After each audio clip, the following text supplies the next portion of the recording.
Si vous vous demandez c'est quoi les avantages d'utiliser un téléobjectif et c'est quoi les critères à considérer quand on va en acheter un, continuez de regarder la vidéo, c'est de ça qu'on parle aujourd'hui.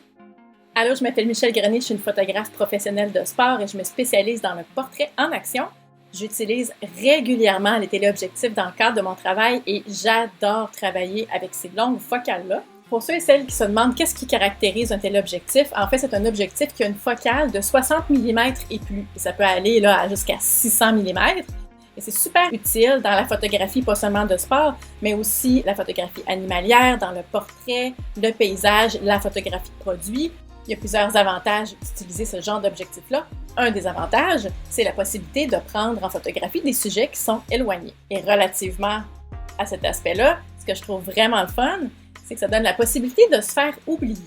Quand on est très près de son sujet, c'est sûr qu'il se rend compte qu'on est là, on est dans sa face. Mais avec un téléobjectif, quand on est quelques pieds plus loin, ou peut-être même quelques dizaines de pieds plus loin, c'est vraiment le fun parce qu'on peut prendre en photo nos sujets puis se rendre même pas compte. Ça nous permet vraiment d'avoir des moments spontanés, très naturels. Un autre avantage, c'est ce qu'on appelle l'effet de compression des plans. Et c'est ce que ça fait, c'est que ça va rapetisser la profondeur de champ, ce qui va rajouter plus de flou dans la photo. Ça permet vraiment de séparer le sujet de l'arrière-plan. Ça fait vraiment un super bel effet. Et plus la focale est longue, plus vous allez avoir de flou. Si vous considérez l'achat d'un téléobjectif, il y a quelques critères sur lesquels vous pouvez vous baser pour vous aider un peu dans votre sélection.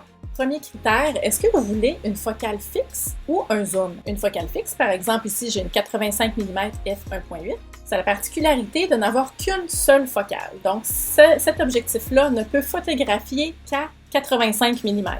Donc, si vous avez des circonstances où vous pouvez vous promener, vous pouvez marcher où on appelle zoomer avec ses pieds, donc vous rapprochez ou vous éloignez de vos sujets, vous allez peut-être aimer les focales fixes. Un des principaux avantages, c'est qu'ils peuvent avoir des très grandes ouvertures jusqu'à f1.2. Si vous êtes dans des conditions de lumière, vous avez vraiment besoin d'une ouverture maximale, la focale fixe pourrait être une bonne option. Il y a aussi l'option du zoom. Par exemple, ici, j'ai la 100-400 qui donne une liberté de focale, dans le cas actuel, entre 100 mm et 400 mm et toutes les possibilités entre les deux. Autre critère à considérer, la longueur de la focale. Avez-vous besoin d'un 600 mm pour aller prendre en safari des lions en Afrique pour pas vous faire manger, ou pour prendre des oiseaux dans le ciel, ou vous faites du portrait, puis vous allez aimer peut-être avoir une 135 mm qui va vous permettre d'avoir un beau recul avec votre sujet, puis un beau flou, tout en vous permettant d'être à une distance raisonnable. Ensuite, est-ce que vous avez besoin d'une ouverture constante ou d'une ouverture variable? Souvent, les ouvertures constantes vont être offertes en ouverture plus grande, f2.8 ou f4, ce qui est plus pratique si vous voulez aussi utiliser le téléobjectif à l'intérieur. Ça permet de laisser rentrer plus de lumière. Une option super populaire de zoom téléobjectif, c'est la 70-200 mm, qui est offerte avec l'option f2.8 ou l'option plus légère à f4. Et il y a aussi les zooms à ouverture variable, par exemple f4.5 à f5.6 ou f5.6 à f6.3, qui laissent rentrer un petit peu moins de lumière, mais qui sont souvent aussi plus légers. Autre critère à considérer, est-ce que l'objectif est stabilisé?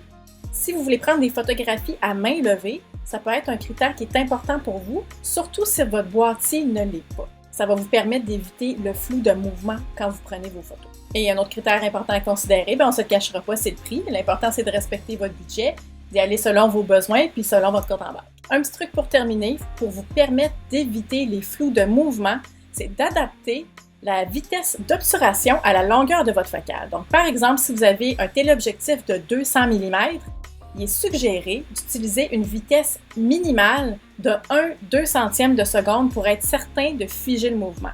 Alors, si vous utilisez un téléobjectif de 300 ou de 400 mm, ça vous prend au moins une vitesse d'obturation de 1/400e de seconde. Pour moi, personnellement, les téléobjectifs, c'est vraiment mes focales préférées. J'aime le flou qu'ils me permettent d'avoir. J'aime comment je peux isoler mon sujet de l'avant-plan et de l'arrière-plan. Puis j'aime aussi le petit côté où je peux être en retrait, où les gens me voient pas trop, je peux avoir un petit peu d'intimité. J'espère que la petite vidéo aura pu vous aider à découvrir les téléobjectifs ou à vous aider dans votre processus d'achat. Puis gênez-vous pas, si jamais vous avez des questions, référez-vous aux conseillers chez Gosselin, ils vont pouvoir vous aider. Merci beaucoup d'avoir été là, puis on se dit à bientôt. Bye!